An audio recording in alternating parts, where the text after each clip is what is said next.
మరిన్ని interesting movie updates ని ఇప్పుడు బ్రీఫ్ గా చూద్దాం.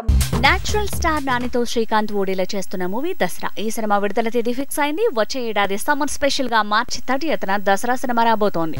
కార్తికేయ 2 మూవీ ఈ ఏడాది ఇండియా టాప్ 3 మూవీస్ లిస్ట్ లో చేరిపోయింది. సౌత్ నుంచి వచ్చి నార్త్ లో అధిక వసూళ్లు రాబట్టిన టాప్ 3 లిస్ట్ లో 3rd పొజిషన్ దక్కించుకుంది కార్తికేయ 2 మూవీ. నార్త్ లో 400 కోట్ల పైనే వసూళ్లతో టాప్ ప్లేస్ లో కేజీఎఫ్ చాప్టర్ 2 ఉంటే 250 కోట్ల పైనే వసూళ్లతో సెకండ్ ప్లేస్ లో RRR ఉంది. ఇక 19 కోట్ల పైనే వసూళ్లతో రాధేశ్యామ్ 3rd ప్లేస్ లో ఉంటే 20 కోట్ల కలెక్షన్స్ తో కార్తికేయ 2 మూవీ వచ్చి 3వ స్థానాన్ని కైవసం చేసుకుంది.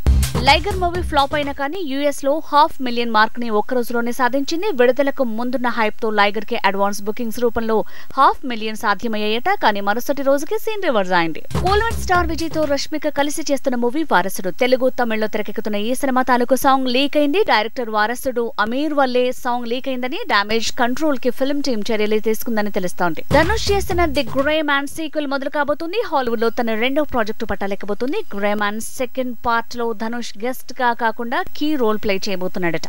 శ్రీధర్ సమర్పణలో మారేష్ శివన్ దర్శకునిగా పరిచయం చేస్తూ సాయి సుధాకర్ నిర్మిస్తున్న చిత్రం అలా నిన్ను చేరి. దినేష్ తేజు హీరోగా, హెబా పటేల్, పాయల్ రాధాకృష్ణ హీరోయిన్స్ గా నటిస్తున్న ఈ చిత్రం హైదరాబాద్ లో ప్రారంభమైంది.